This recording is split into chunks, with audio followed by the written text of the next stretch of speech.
बरवाला कांड 2014।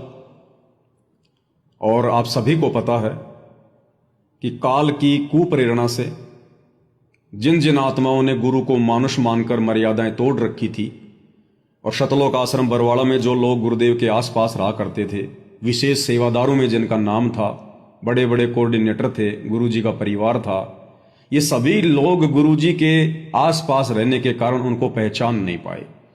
क्योंकि कहते हैं घर का जोगी जोगना, बाहर का जोगी सिद्ध, और दीपक तले हमेशा अंधेरा रहता है। तो ये आत्माएं ज्ञान को आधार बना नहीं पाई, गुरुदेव भगवान को पहचान नहीं पाई, और इन लोगों ने मनमानियां करनी शुरू कर दी, मनमानियां। और उन्हीं मनमानियों का नतीजा निकला बरवाला कांड। परमात्मा कहते हैं जब भगत भगवान की मर्यादाओं में ना रहकर अपनी मनमानियां आवश्यकता से ज्यादा शुरू कर देता है, तो फिर उसकी बात बिगड़ती बिगड़ती है।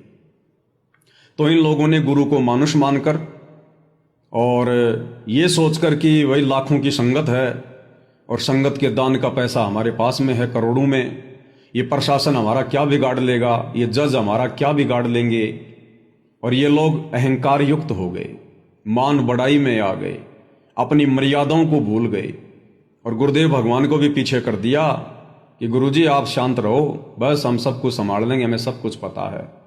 और 2010 में इन लोगों ने एक मनवस संगठन खड़ा किया शतलोक आश्रम में। काल ने पहले से ही अपनी प्लानिंग शुरू करवा दी थी बरवाला कांड की। तो 2010 में शतलोक आश्रम मैनेजमेंट हरियाणा ने, गुरुजी के परिवार ने, इन कोऑर्डिनेटरों ने एक संगठन तैयार किया जिसका नाम था राष्ट्रीय समाज सेवा समिति।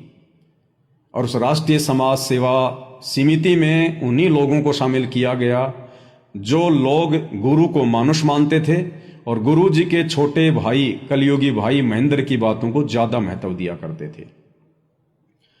और वो संविधान राष्ट्रीय समाज सेवा समिति का, जिसके अंदर बहुत सारे पॉइंट हैं, दास ने कई बार आपको दिखाया है, और उसके पॉइंट नंबर 8 में इन लोगों ने लिखा है कि संत रामपाल जी का काम केवल शास्त्रों का अध्ययन करना, सत्संग सुनना और संगत को नाम दीक्षा देना ही रहेगा। बाकी कार्य राष्ट्रीय समाज सेवा समिति के लोग करेंगे। संत रामपाल जी को हर प्रकार की जिम्मेदारियों से मुक्त किया जाता है, फ्री किया जाता है। यानी भगवान को तो इन्होंने जीव समझकर फ्री कर दिया और भगवान को सेवा दे दी कि संत रामपाल जी का काम केवल शास्त्रों का अध्ययन करना, यानी गीता वेद कुरान पुराण पढ़ना, उसके बाद में संगत के लिए सत्संग करना और लोगों को नाम दीक्षा देना। बस संत रामपाल जी का केवल इतना ही काम है, इससे ज्यादा काम हम उनको नहीं करने देंगे। और बाकी सारी जिम्मेदारी हम राष्ट्रीय समाज सेवा समिति वाले उठाएंगे। अन्याय के खिलाफ भी हम लड़ेंगे, जजों के खिलाफ भी हम लड़ेंगे, सारी प्लानिंग हम तैयार करेंगे। तो गुरुजी ने देखा भाई ये तो बड़ा अच्छा हुआ, ये तो गुरु के भी गुरु बन गए, गुरु के भी गुरु, सारी जिम्मेदारियां खुद उठा रहे हैं। मेरे बच्चे इतने समझदार हो गए, इतने ताकतवर हो गए, इतने बलशाली हो गए। लगता है इनको सृष्टि रचना समझ में नहीं आई। सृष्टि रचना के समय परमात्मा ने अचिंत को फिर क्या कहा, छोटी सी जिम्मेदारी देकर उसको भी पूरा नहीं कर पाया। और लास्ट में परमात्मा ने कहा कि आगे चल के कहीं टांग मत अड़ाना, समर्थ का काम उसी को साजे और करे तो मूर्ख बाजे। तो जीव है और जीव की एक औकात होती है, जीव सीमित होता है, सीमित। जो पीव कर देगा वो जीव नहीं कर सकता। तो कभी आगे से किसी भी कार्य में टांग ना अड़ाना। तो अचिंत ने हाथ जोड़ लिए कि परमात्मा दो पकड़े कान, आगे से ऐसी गलती नहीं होगी। अब गुरु जी के परिवार ने, इन आश्रम वालों ने, बड़े बड़े सेवादारों ने सृष्टि रचना को ध्यान से सुना नहीं तो ये बरवाला कांड में गलती कर बैठे, सारी जिम्मेदारियां अपने ऊपर ले बैठे। और एक छोटा सा वीडियो दास आपको इससे पहले दिखाएगा बरवाला कांड के समय का, कि किस प्रकार से इन लोगों ने राष्ट्रीय समाज सेवा समिति का गठन किया और किस प्रकार से ये लोग उस राष्ट्रीय समाज सेवा समिति के माध्यम से भगत भाई बहनों को दिशा निर्देश दिया करते थे। और आगे चलकर उसी राष्ट्रीय समाज सेवा समिति ने सारा काम बिगाड़ दिया। ये एक छोटा सा वीडियो है भाई और बहनों, राष्ट्रीय समाज सेवा समिति वालों ने जब चंडीगढ़ में गुरुदेव की तारीख पर बेचारी संगत को भी इकट्ठा कर लिया गुरुदेव का आदेश बताकर कि गुरुजी की चंडीगढ़ में तारीख है, और भक्तों को इकट्ठा कर लिया लाखों की संख्या में। अरे तारीख गुरुजी की, अब तारीखों पर गुरुजी ने जाना और वकीलों ने देखना, चलो 2 4 5 10 भगत मुख्य थे वो चले जाओ, लाखों की संगत का क्या काम था वहां पर। उस समय तो यह भी नहीं था कि भाई हमारे गुरुजी जेल में हैं तो हम तारीख पर जाएंगे तो गुरुजी के दर्शन करेंगे। गुरुजी तो आश्रम में बैठे हुए थे, गुरुजी तो रोजाना दर्शन दिया करते थे, और आश्रम में भी जो संगत आई हुई थी उनको भी सबकी रेलवे की टिकट करवा दी, रेलवे की टिकट करवा दी आश्रम वालों ने, और आश्रम में आई हुई संगत को भी चंडीगढ़ भेज दिया। जबकि किसी भी मूर्ख ने कोई विचार नहीं किया कि अगर ऐसा कुछ होता तो गुरुजी तो कम से कम हमें आदेश देते। गुरुजी रोजाना सत्संग कर रहे हैं तो गुरुजी ने तो ऐसा कोई कहा ही नहीं, कोई बात का जिक्र किया ही नहीं कि भाई मेरी चंडीगढ़ में मेरी तारीख है और तुम लोगों ने मेरी तारीख पर मेरे साथ चलना है, मुझे डर लग रहा है कहीं सरकार मुझे पकड़ ना ले, तो बच्चों तुम लाखों की संख्या में मेरे साथ चलो, अगर सरकार मुझे पकड़ ले तो तुम मुझे छुड़वा के वापस ले आना। तो हमने तो गुरुजी से कुछ ऐसा सुना ही नहीं। गुरुजी तो आते थे, सत्संग करते थे, आशीर्वाद देते थे और चले जाते थे। लेकिन ये राष्ट्रीय समाज सेवा समिति वाले ये जबरदस्ती के ठेकेदार बने हुए थे, गुरु को मानुष मानकर सारा बखेड़ा किया इन्होंने और लाखों भक्तों को वहां पर इकट्ठा कर दिया। और वहां पर फिर क्या कर रहे हैं ये लोग, पूरी संगत को फिर ये भाषण दे रहे हैं, भाषण। और राष्ट्रीय समाज सेवा समिति का अध्यक्ष, राष्ट्रीय समाज सेवा समिति का अध्यक्ष मास्टर रामकुमार डाका और उसका उपाध्यक्ष मास्टर बलवान जाखड़। तो मास्टर बलवान जाखड़ क्या भाषण दे रहा है, इससे आपको यह सिद्ध हो जाएगा कि राष्ट्रीय समाज सेवा समिति सतगुरु रामपाल जी ने नहीं बनाई थी, सतलोक आश्रम वालों ने खुद ही बनाई थी मनमाने आचरण के तहत। और इसी समिति ने आगे चलकर, इसी समिति के मनमाने आचरण ने बरवाला कांड जैसी घटना को जन्म दिया। तो क्या कह रहे हैं मास्टर बलवान जाखड़, सुनिएगा। इन सारी कार्रवाई को देखते हुए देश के विभिन्न जगहों पर कुछ संत रामपाल जी के शिष्य तथा कुछ ऐसी ही विचारधारा रखने वाले जो संत रामपाल जी के शिष्य नहीं हैं, अपनी मीटिंगें शुरू करी। क्या कह रहा है कि इन तमाम इन परिस्थितियों को देखते हुए, कौन सी परिस्थितियां, न्यायालयों में न्याय नहीं मिल रहा, जज भ्रष्टाचारी हो गए, राजनेता अन्यायी हो गए, इन तमाम परिस्थितियों को देखते हुए राष्ट्रीय समाज सेवा समिति के कुछ सदस्यों ने, और जो लोग राष्ट्रीय समाज सेवा समिति के सदस्य भी नहीं थे, यानी जगत वाले आर्य समाजी, उन सब ने मिलकर मीटिंगें करना शुरू करी। संत रामपाल जी का कोई रोल नहीं इसमें, इन लोगों ने ही आपस में मीटिंगें करना शुरू की और फिर रोहतक के मानसरोवर पार्क में इकट्ठे हुए। आगे क्या करना है, किस प्रकार से न्यायालय में दोबारा से न्याय को स्थापित करना है, 21 ब्रह्मांड को स्वर्ग बनाना है, इन ठेकेदारों ने खुद ही जिम्मेदारी ले ली और क्या कुछ करने लगे। पूरा वीडियो देखिए ध्यान से। इन सारी कार्रवाई को देखते हुए देश के विभिन्न जगहों पर कुछ संत रामपाल जी के शिष्य तथा कुछ ऐसी ही विचारधारा रखने वाले जो संत रामपाल जी के शिष्य नहीं हैं। अब बताओ भाई और बहनों, भगतकार जगत का एक विचार कैसे हो सकता है? कुछ तो संत रामपाल जी के शिष्य और कुछ ऐसे लोग जगत वाले। अब गुरुजी तो कहते हैं कि जगतकार भगत का तो 36 का आंकड़ा होता है। भक्ति मार्ग में जगत वाले के विचार तो एक हो ही नहीं सकते, तुम्हारे साथ मिलकर वो चल ही नहीं सकता। तो जगत वाले इनके साथ क्यों मिलकर चल रहे थे? क्योंकि इन लोगों के विचार, राष्ट्रीय समाज सेवा समिति वालों के विचार जगत वालों के जैसे हो गए थे, इसलिए जगत वालों के साथ इन लोगों के विचार मिल गए। अपनी मीटिंगें शुरू करी कि क्या जुल्म हो रहा है, और अंत में 14 अगस्त 2010 10 को कहाँ मीटिंग करी? क्रां- रोहतक। राजनीतिक, प्रशासनिक हम्म और न्यायालय की असहनीय बर्बरता का मुकाबला करने के लिए बताओ, अब भगत करेंगे असहनीय बर्बरता का मुकाबला, राजनीतिक, प्रशासनिक और न्यायिक बर्बरता का मुकाबला करने के लिए।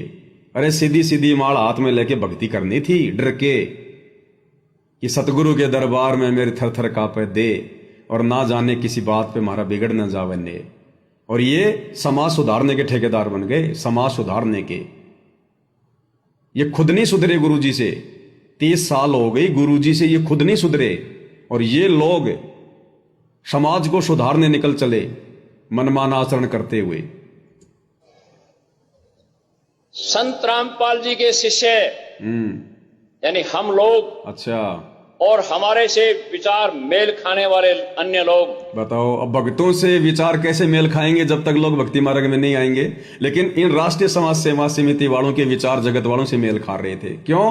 क्योंकि ये लोग जितने भी ये घटिया काम कर रहे थे ना, ये जगत वाले काम थे, सांसारिक काम थे, भक्ति मार्ग वाले काम नहीं थे।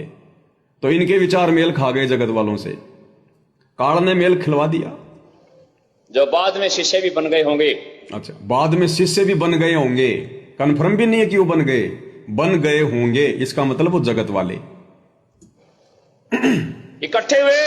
अच्छा, रोहतक के मानसरोवर पार्क में। क्यों बरवाड़ा आश्रम में इकट्ठे हो लेते? क्या दिक्कत आ रही थी भाई? अरे बरवाड़ा आश्रम में इकट्ठे हो लेते, लेकिन वहां तो गुरुजी का थोड़ा बहुत डर कि कहीं गुरुजी को सूचना ना लग जाए, कहीं गुरुजी को कोई जानकारी प्राप्त ना हो जाए, कहीं हमारे मिशन के ऊपर पानी ना फिर जाए। तो कहां जाकर मीटिंग की इन लोगों ने? रोहतक के मानसरोवर पार्क में जाकर मीटिंग की। क्यों भाई? आश्रम में कर लेते, इतना बड़ा पंडाल था, तुम कोई आतंकवादी गतिविधियों को अंजाम दे रहे थे क्या? आश्रम में आ जाते, वहां बैठ के आराम से मीटिंग कर लेते तुम लोग। लेकिन नहीं, कहां मीटिंग करी? रोहतक के मानसरोवर पार्क में जाकर मीटिंग करी। वहां चर्चा हुई सारी बात पर। इस चर्चा में से क्या निकल कर आया? क्या? ऐसी समिति का गठन किया जाए। ओहो, उस मीटिंग में क्या निर्णय निकला कि ऐसी समिति का गठन किया जाए? वो निर्णय भाई और बहनों किसने निकाला? इन लोगों ने निकाला, क्योंकि गुरुजी तो थे नहीं उस मीटिंग में। उस मीटिंग में तो जगत वाले थे, और जगत वालों से भी बुरे ये सतलोक आश्रम मैनेजमेंट वाले भगत थे। और इन्होंने वहीं पर निर्णय निकाल लिया, गुरुजी से कोई बातचीत नहीं, गुरुजी का कोई लेना देना नहीं। इन लोगों ने वहीं पर अपना निर्णय निकाल लिया, डिसीजन ले लिया कि हमने क्या करना है। ये हैं गुरुमुखी भगत। और फिर हमें कहते हैं कि तुम गुरुद्रोही हो, और काम सारे ये करते आ रहे हैं बरवाला कांड के बहुत समय पहले से। और क्या निर्णय निकाला इन लोगों ने? सुनो इनका निर्णय। अब ये समाज सुधारेंगे। जो सत्य आध्यात्मिक ज्ञान के प्रचार प्रसार को करने वाले संतों व अन्य संस्थाओं का साथ दिया जाए। अब बताओ, जगत वाले भाई क्यों संत रामपाल जी के ज्ञान प्रचार में साथ देंगे? वहां पर यह निर्णय निकला कि सत्य आध्यात्मिक ज्ञान प्रचार करने वालों का साथ दिया जाएगा। वो जगत वाले क्यों साथ देंगे भाई तुम्हारा? हरियाणा तो वैसे गुरु जी के खिलाफ है, और वो जगत वाले जो उस मीटिंग में थे तुम्हारे अनुसार, वो क्यों साथ देंगे भाई? जगत वालों को क्या लेना देना था इन चीजों से? उनका क्या स्वार्थ, उनका क्या फायदा? कोई गुंडा तो बीच में दखल डालता है तो उनको आध्यात्मिक ज्ञान के बल पर प्रेम से समझाकर रास्ते। भाई और बहनों, हंसी आती है इन लोगों के भाषण पर, हंसी आती है। क्या कह रहा है? यदि कोई गुंडा तत्व यानी कोई असामाजिक तत्व, गुंडे लोग अगर हमारे काम के बीच में आएंगे तो हम आध्यात्मिक ज्ञान से समझाकर उनको प्रेम से सीधे रास्ते पर लाएंगे। अरे गुंडा तत्व तेरे प्यार से समझेगा क्या? अब इसके कहने का मतलब क्या है भाई और बहनों? निर्णय इन्होंने क्या लिया था कि साथ में लठवाड़े भी रखो, साथ में 15-20 भगत, और अगर कोई गुंडा तत्व आता है तो ठोक दो उसको, देखी जाएगी फिर आगे क्या होगा। लेकिन अब भक्तों के सामने ये बात बोलने से शर्मा गया। अगर कोई गुंडा तत्व, अब गुंडा तत्व ज्ञान से समझेगा क्या? और वैसे भी तुम लोगों से बड़े गुंडे कौन हैं? तुम लोगों से बड़े गुंडे हो कौन सकते हैं जो अपने गुरु के नहीं हो सके, मनमाना आचरण कर दिया, बरवाला कांड करवा दिया। तुम लोगों से बड़े भी कोई गुंडे हो सकते हैं क्या? और कहता आध्यात्मिक ज्ञान से प्रेम से समझाएंगे। अरे तुम लोग तो नहीं समझ पाए सतगुरु रामपाल जी के आध्यात्मिक ज्ञान से और उनके प्रेम से समझाने से। गुरुजी आध्यात्मिक ज्ञान से तो समझा रहे थे, गुरुजी प्यार प्रेम से तो समझा रहे थे 20 साल से, बरवाला कांड से पहले तक। तुम लोग ही नहीं समझ पाए और ये ठेका ले रहे कि हम समझा देंगे उन गुंडे तत्वों को, और समझा दिया फिर उन्होंने आगे। अब क्या कह रहा है भाई और बहनों? करने वाले संतों का गठन किया जाए जो सत्य आध्यात्मिक ज्ञान के प्रचार प्रसार को करने वाले संतों व अन्य संस्थाओं का साथ दिया जाए। अच्छा, कोई गुंडा तत्व बीच में दखल डालता है तो उनको आध्यात्मिक ज्ञान के बल पर प्रेम से समझाकर रास्ते पर लाया जाए। अच्छा, बहुत जद्दोजहद के बाद अच्छा, राष्ट्रीय समाज सेवा समिति का गठन हुआ। बताओ, बहुत जद्दोजहद के बाद राष्ट्रीय समाज सेवा समिति का गठन हुआ। अगर गुरुजी की आज्ञा के अनुसार होता तो जद्दोजहद करनी ही नहीं पड़ती। अगर तुम लोग गुरुजी की आज्ञा में चलते, गुरुजी के अनुसार काम करते, तो गुरुजी के मार्ग में तो जद्दोजहद का, वाद विवाद का कोई मतलब ही नहीं है। गुरुजी जैसा कहेगा भगत तो वैसा ही करेंगे, तो जद्दोजहद तो होगी नहीं। तो ये क्या करें, बड़ी जद्दोजहद के बाद, बड़े विचार विमर्श के बाद में कोई टूटा, कोई जुड़ा, कोई रूठा, किसी को मनाया, ऐसे कर करा के और बड़ी जद्दोजहद के बाद। यानी ये टेंशन वाला काम था ना, मनमाना आचरण हमेशा टेंशन ही देता है। तो कहता बड़ी जद्दोजहद के बाद अगर गुरुजी के अनुसार होता तो गुरुजी हमें जो जो आज्ञा देते हमें सिरोधारी होती, जैसा गुरुजी कहते हैं, हाँ जी गुरुजी, बिल्कुल गुरुजी, ऐसा ही होगा मालिक। तो जद्दोजहद होती नहीं। तो बड़ी जद्दोजहद के बाद ये निर्णय निकला फिर। और वहां उपस्थित सदस्यों ने, अन्य सभी भक्तजनों ने, और जो बिना भगत थे वे भी, सबने मिलकर सर्वसम्मति से राष्ट्रीय समाज सेवा समिति की कार्यकारिणी का गठन किया गया, जिसके प्रधान मास्टर भगत राम कुमार दास जी ढाका को चुना गया। इतने इल्जाम है। अब बताओ भाई और बहनों, देखो समझदार को संकेत ही काफी होता है। और जब तक हम इस बरवाला कांड की जड़ में नहीं जाएंगे, हम इस घटना को नहीं पहचानेंगे ज्ञान आधार से, ये काल कभी भी इन सतलोक आश्रम वालों से, गुरुजी के परिवार वालों से, आप संगत वालों का पीछा नहीं छुड़ाएगा। आप इसी प्रकार से भ्रमित होते रहोगे, इसी प्रकार से। क्योंकि दो शक्तियां हैं, एक काल और एक दयाल। दयाल सतगुरु रामपाल जी अपना काम सात संगतियों के माध्यम से कर रहे हैं, और ये काल अपना कार्य इन सतलोक आश्रम वालों के माध्यम से कर रहा है। तो जब तक आप बरवाला कांड की जड़ में नहीं जाओगे, आप जिंदगी में नहीं समझ पाओगे इस अध्यात्म को, और ऐसे आप जी भ्रमित रहोगे, अपनी मर्यादाएं तोड़ोगे। तो ये राष्ट्रीय समाज सेवा समिति, इन लोगों के मुंह से आप लोगों ने सुन लिया, इसमें गुरुजी का कोई रोल नहीं है। इन लोगों ने आश्रम से बाहर रोहतक में जाकर जगत वालों के साथ मिलकर और राष्ट्रीय समाज सेवा समिति का 14 अगस्त 2010 को गठन किया कि हम सरकार को भी सुधार देंगे, राजनेताओं को भी सुधार देंगे और न्यायालय को भी सुधार देंगे। और सुधारने के चक्कर में आज ये खुद ही राजनेताओं के ये तलवे चाटने लग गए, खुद ही राजनेताओं के चमचे बन गए। ये आज जो राजनीति को सुधारने चले थे राष्ट्रीय समाज सेवा समिति बना के। अब इनसे सवाल करो ना, इन आश्रमों में जाने वाले, कि रे तुम लोग तो राष्ट्रीय समाज सेवा समिति के माध्यम से राजनेताओं को सुधार रहे थे, राजनीति को सुधार रहे थे, तुम तो खुद राजनीति में घुस गए। तो गुरुजी का इसमें कोई रोल नहीं भाई और बहनों, किसी भी प्रकार का। ये तो है ज्ञान आधार। अब गुरुदेव भगवान ने फिर बरवाला कांड के बाद में बिल्कुल क्लियर ही कर दिया, क्योंकि ये लोग तो झूठ बोल सकते हैं लेकिन हमारे परमात्मा थोड़े झूठ बोलेंगे, वे तो सतवादी हैं। सतवादी के चरणों की मैं सिर पर डारूं धूर, 84 निश्चय मिटे पहुंचे तख्त हजूर। अब गुरुदेव भगवान ने क्या कहा जब बरवाला कांड हुआ, और बरवाला कांड के बाद जब गुरुदेव भगवान को पुलिस प्रशासन मेडिकल के लिए चंडीगढ़ के मोहाली में ले जाने लगे, और जब परमात्मा रात को वहां पहुंचे 1 बजे और मेडिकल जब करवा कर नीचे आए तो बिल्कुल स्वस्थ, कोई रोग नहीं भगवान को, कोई दिक्कत नहीं। जो दिक्कतें उनको आश्रम वाले बता रहे थे कि हमारे गुरुजी को तो हार्ट अटैक है, पता नहीं हमारे गुरुजी बचेंगे कि नहीं बचेंगे, उनको तो दिल की बीमारी है भयंकर, पूरी दुनिया में डंका पीट रहे थे आश्रम वाले कि संत रामपाल जी को तो हार्ट की प्रॉब्लम है, उनसे तो बैठा भी नहीं जाता। अब दुनिया वाले क्या सोच रहेंगे उस समय कि एक तरफ तो ये लोग पुस्तक प्रचार करते समय कहते थे कि हमारे गुरुजी कैंसर को भी ठीक कर देते हैं, लाइलाज बीमारी को भी ठीक कर देते हैं, और आज इन्होंने अपने गुरुजी को ही भयंकर रोगी बना दिया। तो बरवाला कांड के बाद जब गुरुदेव को मीडिया ने पूछा, उनका इंटरव्यू लिया, तो गुरुदेव ने साफ साफ मना कर दिया। मीडिया वाले ने कहा कि बाबा आश्रम के बाहर जो इतने गुंडे, इतने लोग खड़े हुए थे, इतने गुंडे, काले कपड़े वाले कमांडो, तो गुरुजी ने कहा कि वो मेरे नहीं थे, राष्ट्रीय समाज सेवा समिति के थे। भगवान झूठ नहीं बोलेगा, सतगुरु झूठ नहीं बोलेगा, झूठ तो उनके आसपास भी नहीं है। अगर यहां भगवान झूठ बोलेगा तो समझ लेना उनके सत्संग भी झूठे हैं फिर।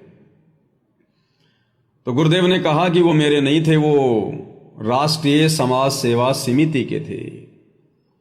तो मीडिया वाले ने कहा कि बाबा समिति भी तो आपकी थी।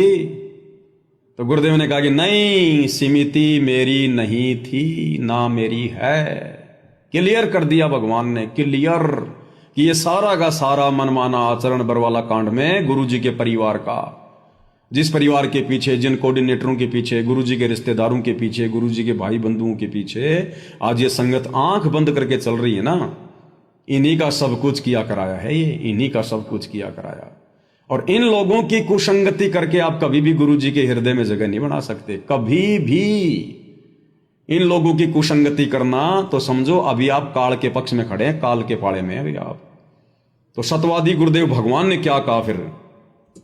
राम कुमार दास जी ढाका को चुना गया। के ऊपर इतने इल्जाम है सर, उसके ऊपर इतने इल्जाम झूठे कैसे हैं आपके ऊपर? आपके गुंडे इतने खड़े थे वहाँ पे, हजारों आदमी हरियाणा पुलिस से। मेरे नीचे राष्ट्रीय समाज सेवा समिति नहीं तो आपकी समिति है। नहीं, मेरे नीचे राष्ट्रीय समाज सेवा समिति नहीं तो आपकी समिति है। नहीं, मेरे नीचे राष्ट्रीय समाज सेवा समिति नहीं तो आपकी समिति है। मेरे नीचे राष्ट्रीय समाज सेवा समिति नहीं तो आपकी समिति है।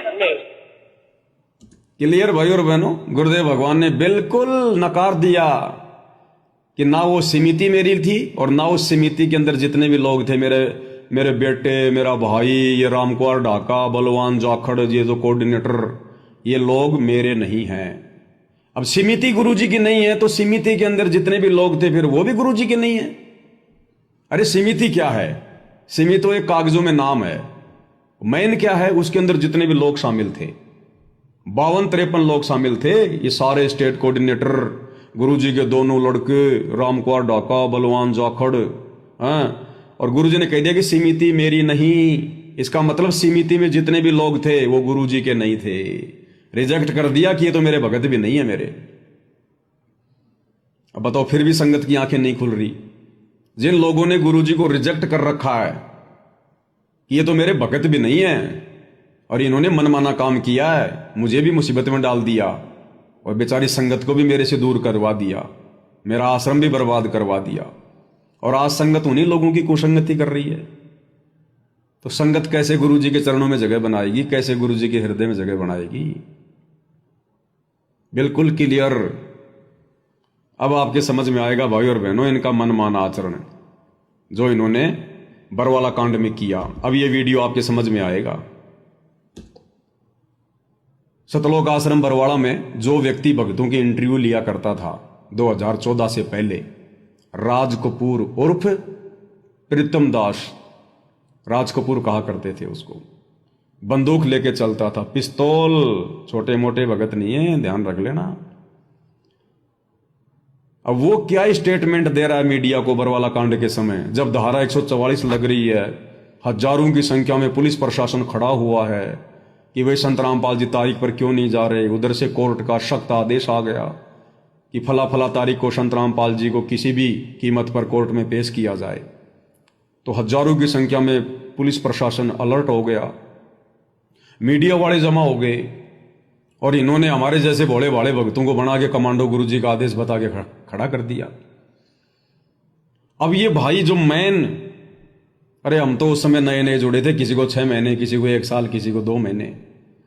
ये मैन लोग जो बरसों से जुड़े हुए थे, आश्रम की समिति में शामिल थे, मैनेजमेंट में शामिल थे, 24 घंटे गुरुजी के पास में रहा करते थे। अब देखो इनके स्टेटमेंट, इससे पता चलेगा इन्होंने गुरुजी को क्या समझा। इन्होंने गुरुजी को अपना गुरु भी नहीं मान रखा था। गुरु भी, भगवान तो बहुत दूर की बात है। अगर गुरु भी मान लेते तो शिष्य हमेशा गुरु की आज्ञा में चलता है। तो क्या कह रहा है ये मीडिया वाले, कह रहे हैं कि साहब अब तो कोर्ट ने सख्त आदेश दे दिया कि 17 तारीख को संत रामपाल जी को किसी भी कीमत पर कोर्ट में पेश किया जाए। तो ये राज कपूर क्या कह रहा है कि 17 तारीख तो क्या, उससे आगे भी हम संत रामपाल जी को किसी भी कीमत पर कोर्ट में हाजिर नहीं होने देंगे। अब बताओ, कानून के नियम तो ये खुद तोड़ रहे हैं और फिर कह रहे हैं कि हमने जो समिति बनाई है हम न्यायालय को भी ठीक करेंगे। अरे भैया, कोर्ट में क्यों बुलाया जाता है फैसले के लिए? और गुरुजी की तारीखें पड़ रही थी तो कोर्ट तो बुलाएगा ना, नियम है ना ये। अब बताओ, नियम तो ये खुद तोड़ रहे हैं, कोर्ट की अवहेलना तो ये खुद कर रहे हैं कि 17 तारीख तो क्या, अगर इससे आगे भी संत रामपाल जी को कोर्ट में बुलाया जाएगा तो हम नहीं जाने देंगे, अपनी जान दे देंगे। और संत रामपाल जी अगर जाना चाहेंगे तो उनको भी नहीं जाने देंगे, उनको हमारी लाश के ऊपर से जाना पड़ेगा। यानी गुरु के भी गुरु बन बैठे। अर्जुन ने जो गलती की थी ना, उससे भी हजारों गुना बड़ी गलती इन लोगों ने की है बरवाला कांड में। कि अगर संत रामपाल जी भी जाना चाहेंगे, यानी अगर गुरु जी भी जाना चाहेंगे ना कि भाई मैं कोर्ट में जाना चाहता हूं, तो भी कहते हम नहीं जाने देंगे। यानी गुरु की भी नहीं मानेंगे हम। गुरु क्या लगे हमारे, हम तो खुद ही गुरु हैं। ये इनके स्टेटमेंट हैं। और ये एआई की वीडियो नहीं है, ये बरवाला कांड की वीडियो है 2014 के। उस समय तो एआई का कोई नाम भी नहीं जानता था। कहीं तुम सोचो पवन दास एआई से बना के दिखा रहा है। ये दास पिछले 10 साल से आप लोगों को दिखाता आ रहा है ये। तो क्या कह रहा है ये सतलोक आश्रम मैनेजमेंट का मुखिया? सुन लो अपने गुरुजी को क्या मानता था ये। संत रामपाल जी महाराज के खिलाफ प्रशासन ने यदि कानून की आड़ लेके, न्यायालय का भय दिखा के यदि कोई उन्हें फंसाने का प्रयास किया, उन्हें गिरफ्तार करने का बीमारी की हालत में प्रयास किया, तो हम अपनी जान देकर उसका विरोध करेंगे। और उसके बावजूद यदि संत रामपाल जी महाराज भी इस हालात में खुद न्यायालय जाना चाहें, तो संत रामपाल जी महाराज को भी हमारी 1 लाख लोगों की लाशों के ऊपर से गुजरना पड़ेगा। बताओ, इसको कहते हैं गुरु का गुरु। कहते हैं इसके बावजूद अगर संत रामपाल जी भी कोर्ट में जाना चाहेंगे तो भी हम उनको नहीं जाने देंगे और हम 1 लाख लोगों की लाशों के ऊपर से गुजर के जाना पड़ेगा। अब बताओ गुरु क्या करता भाई? गुरु क्या करे? अब गुरु अपने बच्चों की लाशों के ऊपर से जाएगा क्या? ये नालायक तो मरवा देते भक्तों को। अब गुरु क्या करे? इसलिए गुरु चुपचाप था कि क्या करूं, जो हो रहा है होने दो, छटनी हो रही है होने दो। अब इस व्यक्ति को आप कैसे कह सकते हो कि संत रामपाल जी का भगत है? ये गुरुमुखी भगत है, कैसे कह सकते हो आप? जो ये कह रहा है कि संत रामपाल जी भी जाना चाहेंगे तो भी नहीं जाने देंगे। यानी गुरुजी अगर किसी काम को करना चाहें तो कह रहा कि नहीं करने देंगे। तो संत रामपाल जी इनके गुरु हुए या फिर ये लोग संत रामपाल जी के गुरु हो गए। और ये अकेले इसका स्टेटमेंट नहीं है, गुरुजी के परिवार का, गुरुजी के बेटों का, गुरुजी के भाई का, सभी मैनेजमेंट वालों के उस समय यही स्टेटमेंट थे। सबकी एक राय थी काल प्रेरणा से, और काल ने बरवाला कांड करवाना था क्योंकि ये लोग काल के हत्थे चढ़ गए थे। ये गुरु को मानुष मानने वाले मर्यादा तोड़ के भक्ति कर रहे थे और काल को तो जगह चाहिए। परमात्मा ने कहा कि जब तक हंसा हमरी आना, काल लगे ना तेरा बाणा। कि जब तक मेरा भगत मेरी मर्यादा में रहेगा तब तक तो तेरी दाल गलेगी नहीं। तो मर्यादा में ये थे नहीं, तो काल की दाल गल गई। काल ने इनके अंदर प्रवेश किया, जैसे महाभारत में श्री कृष्ण में प्रवेश किया, और बेचारे भक्तों को मरवा दिया। और गुरुदेव भगवान के साथ में कैसा इन्होंने अन्याय किया, इन अन्यायियों ने, मानुष मानकर अपनी मनमानियां करते हुए। और आज संगत इन्हीं के तलवे चाट रही है, इन्हीं आश्रमों में जा रही है, इन्हीं लोगों ने आश्रम खोले, और फिर से ये लोग वही गंदे काम करने शुरू कर दिए। फिर से वही राजनीति, गंदी राजनीति, आरक्षणबाजी, गुंडों की सीबीआई जांच, स्टेडियम बनाना, लोगों की धर्मशाला बनवाना, दुनिया भर के पाखंड, फिर से वही काम करने शुरू कर दिए। गुरु ने सोचा था शायद बरवाला कांड के बाद इनकी बुद्धि ठिकाने आ जाए, अपनी गलतियों की माफी मांग लें, लेकिन ये तो और ज्यादा फैल गए, ये तो और ज्यादा बर्बादी के रास्ते पे चल पड़े। खुद तो मर रहे, सो मर रहे, संगत को भी मरवा रहे हैं।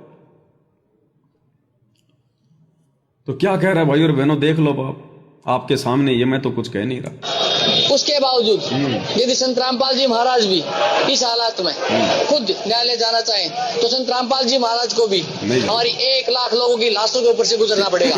ये आज हमने निर्णय लिया है सर। इसलिए किसी भी सूरत में 17 तारीख तो क्या, उससे आगे भी हम संत रामपाल जी महाराज को किसी भी झूठे मुकदमे में न्यायालय में उपस्थित नहीं होने देंगे। अब बताओ, कह रहा 17 तारीख तो क्या, इससे आगे भी, यानी हम कोर्ट वार्ट को नहीं मानते, हम न्यायालय फाइले को नहीं मानते, हम इससे आगे भी अगर कोर्ट संत रामपाल जी को पेश होने के लिए बोलेगा तो हम नहीं जाने देंगे, और हम 1 लाख लोगों की लाशों के ऊपर से जाना पड़ेगा।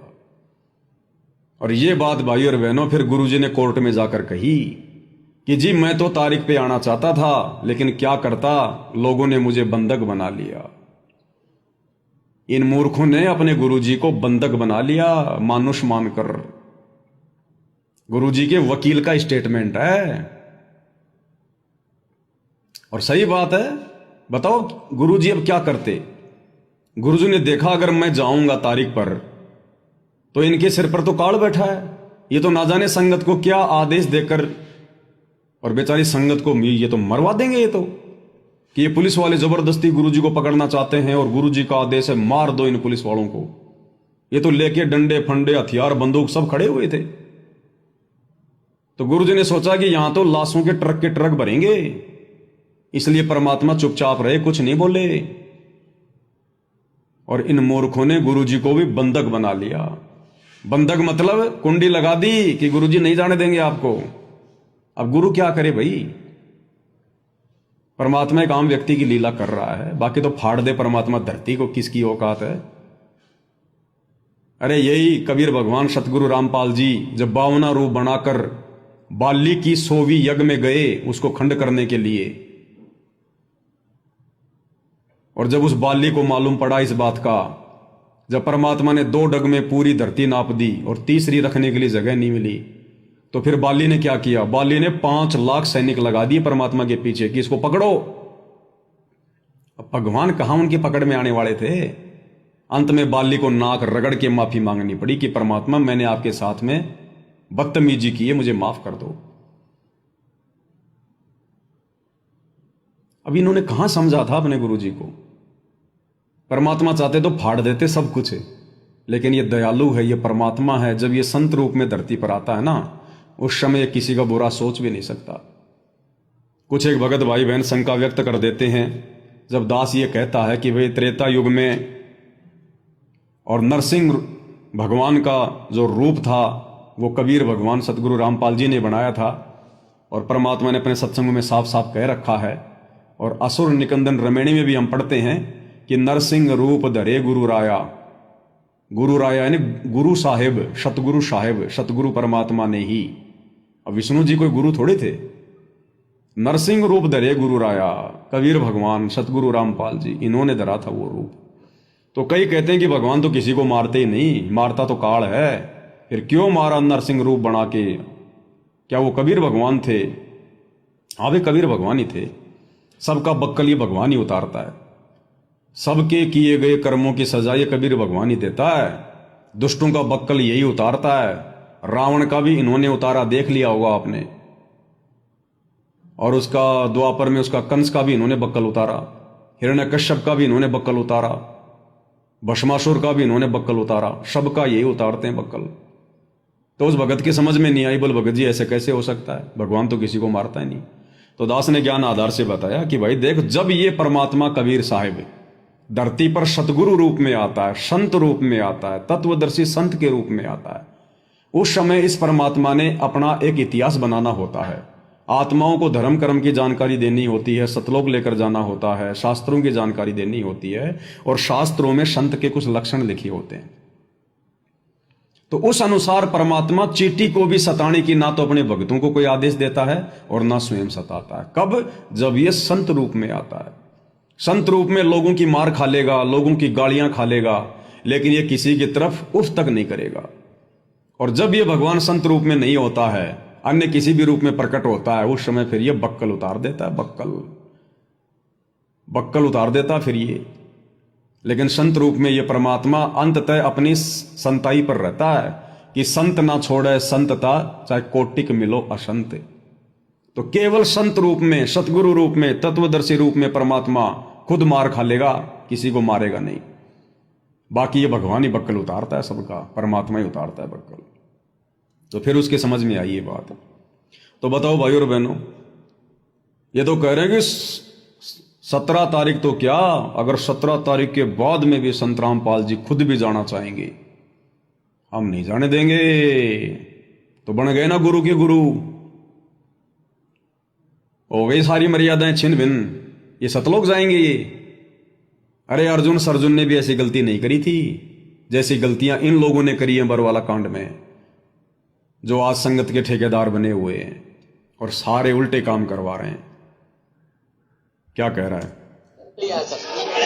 इसलिए किसी भी सूरत में 17 तारीख तो क्या, उससे आगे भी हम संत रामपाल जी महाराज को किसी भी झूठे मुकदमे में न्यायालय में उपस्थित नहीं होने देंगे जब तक हम जिंदा हैं। 1 लाख लोग ये 25 लाख भारत के अन्य हिस्सों में रहते हैं, वो सब के सब मरना पसंद करेंगे अन्याय को सहन करने के बजाय। संत रामपाल जी महाराज मरना पसंद करेंगे अन्याय को सहन करने के बजाय। जब तक हम जिंदा हैं संत रामपाल जी को नहीं जाने देंगे। अरे नालायक, तू तो आज भी जिंदा है, अभी तक भी जिंदा है ये। और संत रामपाल जी को ले गई फिर पुलिस बरवाला कांड के बाद। तो क्या हुआ तेरी जुबान का? हैं, जिंदा है तो नहीं जाने देंगे, तो फिर मर क्यों नहीं गया फिर तू उस समय? भाई मर जाना चाहिए तो तेरे को, तेरी तो बात ही खराब हो गई। तू भी जिंदा रहा और संत रामपाल जी को भी ले गई पुलिस। तो ये थे भाई और बहनों, संगत को बेचारी को बलि का बकरा बना देते आगे खड़ी करके, और खुद ही फिर ये पीछे हो जाते थे।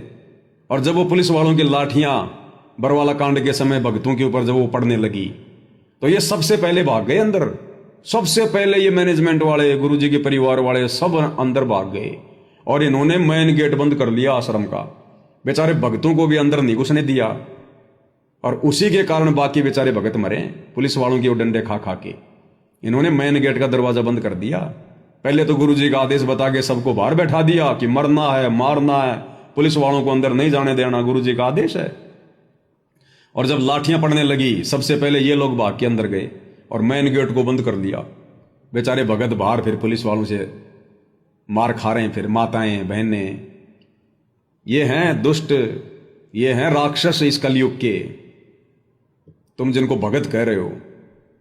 ये हैं गुरुद्रोही असली, सतलोक आश्रम वाले, गुरुजी के परिवार वाले, ये कोऑर्डिनेटर, ये हैं असली गुरुद्रोही।